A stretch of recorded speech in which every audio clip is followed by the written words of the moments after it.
famille était sans vers, et sa poésie n'est plus la même le soir où il a perdu ses vers. Dans cette cour élogieuse, ses mots se baladent, encerclent ses émotions, les cambrent et les rendent malades.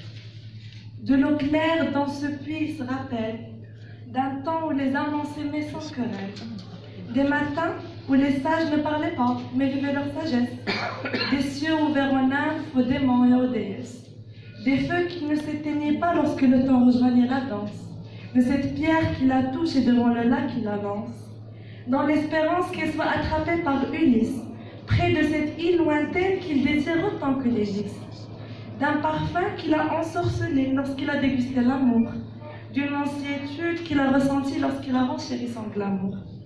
Il était plus le jeu qu'un ciel d'hiver, il était inerte devant cet orifice entrouvert, regardant cette lumière appauvrissante brûlant la terre, nageant dans ses rêves et désirant d'autres sphères.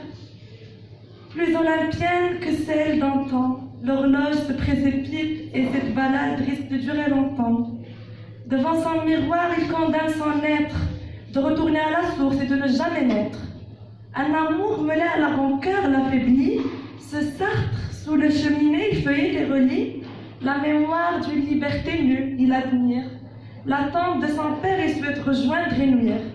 Besoin d'une ombre mortifère pour affirmer ses chagrins, qui lui exproprie à son âme, et dans un autre univers sèmera des grains. Merci.